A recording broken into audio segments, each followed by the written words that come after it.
Miss होतीये ना आपल्या परिसरातील ताजे अपडेट? तर मग आजच C24 या आपल्या YouTube चॅनलला लाईक करा, शेअर करा, सबस्क्राइब करा आणि बेल आयकॉनवरती क्लिक करायला तर अजिबात विसरू नका।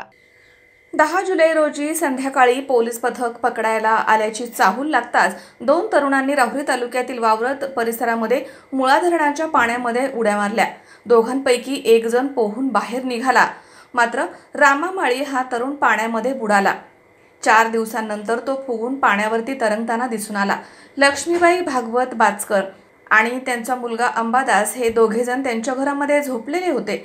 9 जुलै रोजी रात्री 12:30च्या दरम्यान 3 भामटे बाचकर यांच्या घरात घुसले आणि लक्ष्मीबाई बाचकर यांच्या गळ्यामधील सोन्याचे डोरले तसेच कानामधील फुलं ओरबाडून घेतली। तसेच पेटीमधील सोन्याचे दागिने असे 4 तोळ्याचे दागिने घेऊन पळून जात होते। तेव्हा लक्ष्मीबाई यांच्या मुलानं त्यांना पकडण्याचा प्रयत्न केला असता भामट्याने लक्ष्मीबाई आणि त्यांचा मुलगा अंबादास यांना काठीने मारहाण करून ते पसार झाले होते। लक्ष्मीबाई भागवत बाचकर यांनी राहुरी पोलीस ठाण्यामध्ये फिर्याद दाखल केली होती। त्यावरून आरोपी रवी याचं पूर्ण नाव माहिती नाही आणि त्याच्या सोबत एक अनोळखी इसम अशा दोघांवरती घरफोडीचा गुन्हा दाखल करण्यात आला होता। 10 जुलै रोजी संध्याकाळी 5च्या दरम्यान राहुरी येथील पोलीस पथक आरोपींचा शोध घेण्यासाठीच वावरत इथे गेलं होतं। तेव्हा पोलीस पथक पकडायला आल्याची चाहूल लागताच रामा ज्ञानदेव माळी आणि संदीप बर्डे या दोन तरुणांनी मुळा धरणाच्या पाण्यामध्ये उड्या मारल्या। दोघांपैकी संदीप बर्डे हा पोहून बाहेर आला, मात्र रामा माळी हा तरुण पाण्यामध्ये बुडाला। पोलीस प्रशासनानं सलग 3 दिवस धरणाच्या पाण्यामध्ये त्याचा शोध घेतला, मात्र तो सापडला नाही। दरम्यान 13 जुलै रोजी रामा माळी याचा मृतदेह धरणाच्या पाण्यावरती तरंगताना दिसून आलाय। पोलीस प्रशासनानं मृतदेह ताब्यात घेऊन शवविच्छेदन केल्यानंतर मृतदेह नातेवाईकांच्या ताब्यात दिलाय। घटनेबाबत राहुरी पोलीस ठाण्यामध्ये अकस्मात गुन्ह्याची नोंद करण्यात आली आहे। पुढील तपास पोलीस निरीक्षक संजय ठेंगे यांच्या मार्गदर्शनाखाली पोलीस उपनिरीक्षक समाधान फडोळ हे करतायत। मनोज साळवेसह सतीश फुलसौंदर C24 राहुरी।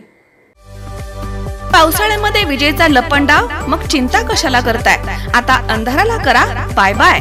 विजेच्या वाढत्या समस्यावरती आता एकच इलाज, घरी बसवा इन्व्हर्टर आणि बॅटरी कमी दरात। आता इन्व्हर्टर आणि बॅटरी घेणं झालं सोपं। बजाज फायनान्स देतोय 0 डाऊन पेमेंट आणि 0 व्याज दरावर बॅटरी इन्व्हर्टर। सर्व प्रकारच्या इलेक्ट्रॉनिक वस्तू मिळवण्याचं एकमेव ठिकाण साईराम इलेक्ट्रॉनिक्स अँड बॅटरीज। खरेदी विक्री संघ, व्यापारी संकुल, Nagar Manmad road, Rahuri. Sairam hospital test tube baby centre.